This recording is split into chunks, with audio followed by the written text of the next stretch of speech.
Radio and television are based on, obviously science के principle पे based है, first one will be correct over here. Next is charge particles in motion exert. तो motion में है charge particles तो दोनों ही फोर्स एक्सर्ट करेंगे, इलेक्ट्रिक और मैग्नेटिक दोनों। सो थर्ड यहाँ पे करेक्ट हो जाएगा, थर्ड विल बी करेक्ट।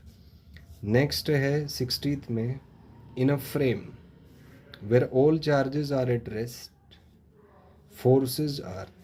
तो अगर सारे ही चार्जेस रेस्ट में हैं तो फोर्सेस सारे इलेक्ट्रिकल फोर्सेस होंगे, तो फर्स्ट यहाँ पे करेक्ट हो जाएगा।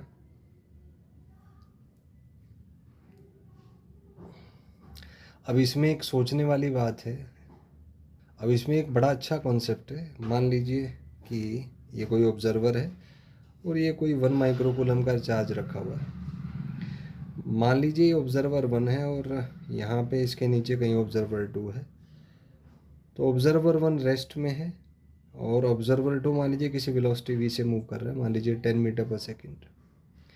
अब अगर इसके फ्रेम से देखें तो ये रेस्ट में है, तो मतलब ओवन से देखने पे ये जो चार्ज है ये केवल इलेक्ट्रिक फील्ड एमिट कर सकता है अपने आसपास के चार्ज से इंटरेक्ट करने के लिए। लेकिन अगर ऑब्जर्वर 2 के फ्रेम ऑफ रेफरेंस से देखें तो इसके अकॉर्डिंग ये 1 माइक्रोकूलम चार्ज पीछे भाग रहा होगा, ये मान लीजिए 10 मीटर पर सेकेंड से, तो इसके फ्रेम ऑफ रेफरेंस में ये मूव कर रहा है। तो इसका मतलब ये जब इंटरेक्ट करेगा अपने आसपास के चार्ज से, वो इलेक्ट्रिक फील्ड और मैग्नेटिक फील्ड दोनों के थ्रू ही इंटरेक्ट करेगा।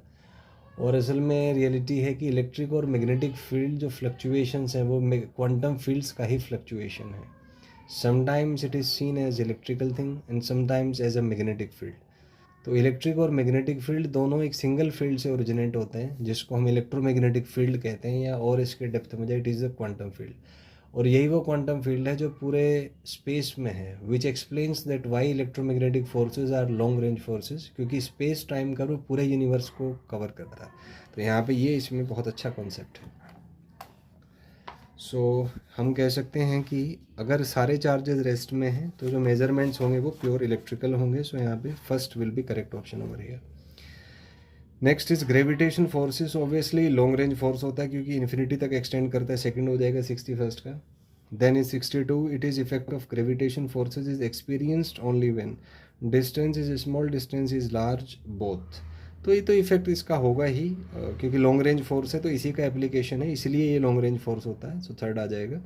आप देखें इसमें कि जो अर्थ है why it is rotating revolving around the sun, so it's because of gravitation.